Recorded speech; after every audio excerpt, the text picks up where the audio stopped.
একটা শহর ছিল যেখানে মানুষ নামাজ পড়ত, রোজা রাখত, দানও করত। বাইরে থেকে সবকিছু ঠিকঠাকই দেখাত, কিন্তু অদ্ভুত একটা ব্যাপার ছিল। প্রতি বছর শীতকালে শহরের গরিব মানুষগুলো কষ্টে থাকত না।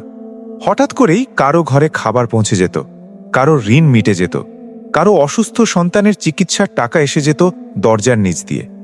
কেউ জানত না কে করছে এগুলো, শুধু একটা কথা ছড়িয়েছিল, এই শহরে একজন আছে যে আল্লাহর ভয়ে লুকিয়ে ভালো কাজ করে। কেউ তাকে কখনো দেখেনি, কেউ তার নাম জানত না, কিন্তু সবাই তার কাজের ফল পেত। বছরের পর বছর এভাবেই চলছিল। তারপর এক শীতে হঠাৎ করে সব বন্ধ হয়ে গেল। কোনো দরজায় আর চালের বস্তা এলো না, কোনো অসহায়ের ঋণ মিটল না, কোনো বিধবার ঘরে রাতের খাবার পৌঁছল না। প্রথমে মানুষ ভাবল হয়তো দেরি হচ্ছে, তারপর ভাবল হয়তো এই বছর সে শহরে নেই। কিন্তু সপ্তাহ কেটে গেল, কিছুই এলো না। গরিবদের ঘরে কান্না শুরু হলো। আর ঠিক তখনই শহরের এক কোণে একটা ছোট ঘরে এক মানুষ বিছানায় শুয়েছিল। তার নাম সাদিক। তাকে কেউ বিশেষভাবে চিনত না। মসজিদে সে পেছনের কাতারে দাঁড়াতো, বাজারে গেলে মাথা নিচু করে হাঁটত, কারোর সাথে তর্ক করত না। খুব সাধারণ একজন মানুষ, কিন্তু তার বুকের ভেতর ছিল এক গোপন সিদ্ধান্ত, আমি এমন আমল করব যেটা শুধু আল্লাহ জানবেন। বছরের পর বছর সে নিজের আয় থেকে একটু একটু করে জমাত। রাতে সবাই ঘুমালে বেরোত, মুখে কাপড় বেঁধে দরজার সামনে জিনিস রেখে চলে যেত। কখনো দরজায় কড়া নাড়ত না, কখনো নিজের নাম রাখত না, এমনকি যার ঘরে দিচ্ছে সে লোকের মুখও দেখত না। সে চাইত না মানুষ তাকে ধন্যবাদ দিক। সে চাইত কেয়ামতের দিন যখন আল্লাহ জিজ্ঞেস করবেন তুমি গোপনে কি করেছ, তখন যেন তার কাছে উত্তর থাকে। কিন্তু মানুষ তো মানুষই। একদিন বাজারে দুই লোক কথা বলছিল, শুনেছ এই শহরে নাকি একজন ফেরেশতা আছে? আরেকজন হেসে বলল, ফেরেশতা না, ধনী কেউ হবে, দেখবে একদিন নাম বেরোবেই। সাদিক পাশ দিয়ে যাচ্ছিল, সে শুনল। তার ভেতরে এক সেকেন্ডের জন্য একটা অনুভূতি জাগল, যদি সবাই জানতো এটা আমি। এই চিন্তাটা খুব ছোট ছিল, খুব ক্ষণিকের, কিন্তু সেই ছোট চিন্তাই ছিল তার জীবনের সবচেয়ে বড় পরীক্ষা। সেদিন রাতে সে বেরোল না। সে নিজেকে বলল, আজ না গেলে কি হবে, কাল যাব। কিন্তু কালও গেল না। তারপর আরেক দিন, তারপর আরেক দিন। তার ভেতরে অদ্ভুত একটা অলসতা ঢুকে গেল, আর সাথে সাথে ঢুকে গেল একটা অজানা অহংকার, আমি না দিলে কেউ পায় না। আর ঠিক তখনই আল্লাহ তার নিয়ত পরীক্ষা করার সিদ্ধান্ত নিলেন। সাদিক অসুস্থ হয়ে পড়ল, খুব গুরুতর না, কিন্তু এতটাই যে সে বাইরে যেতে পারছিল না। বিছানায় শুয়ে সে শুনছিল শহরে কষ্ট বাড়ছে।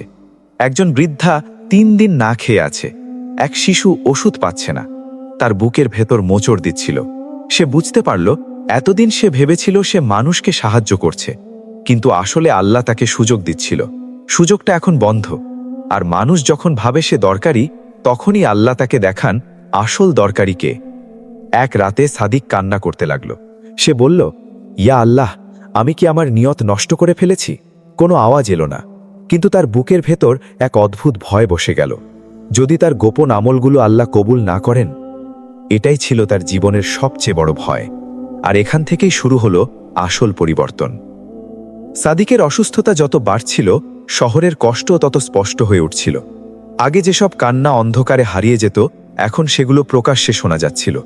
বাজারে লোকজন বলতে শুরু করল, এই বছর বুঝি আল্লাহ আমাদের পরীক্ষা নিচ্ছেন। কেউ জানত না পরীক্ষাটা আসলে কার জন্য। সাদিক বিছানায় শুয়েছিল, শরীর দুর্বল, কিন্তু তার ভেতরের অস্থিরতা আরও দুর্বল করে দিচ্ছিল তাকে।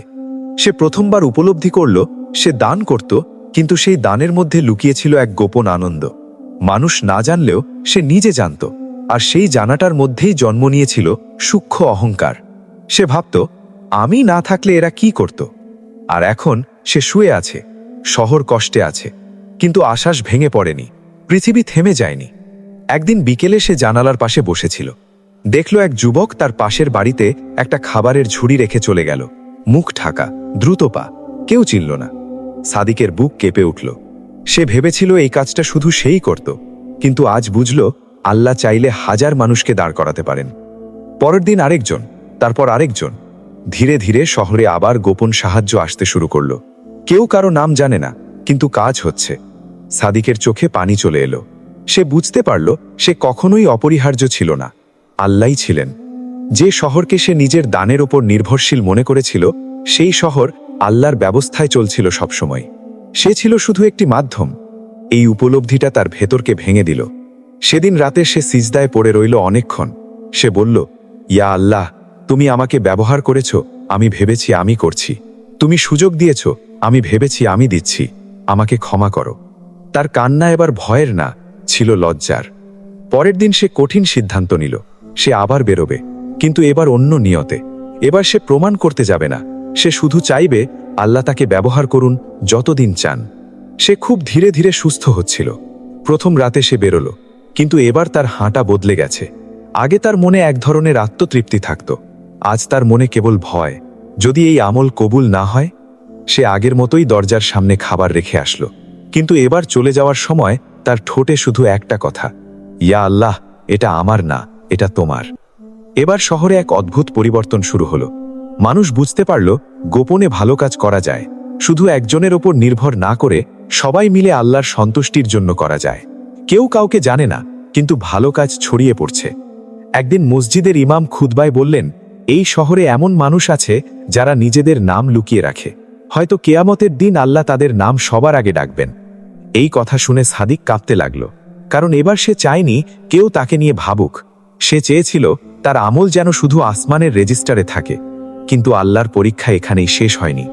এক রাতে যখন সে একটি দরজার সামনে খাবার রাখছিল, হঠাৎ ভেতর থেকে দরজা খুলে গেল। এক ছোট ছেলে বেরিয়ে এলো। তাদের চোখে চোখ পড়ল।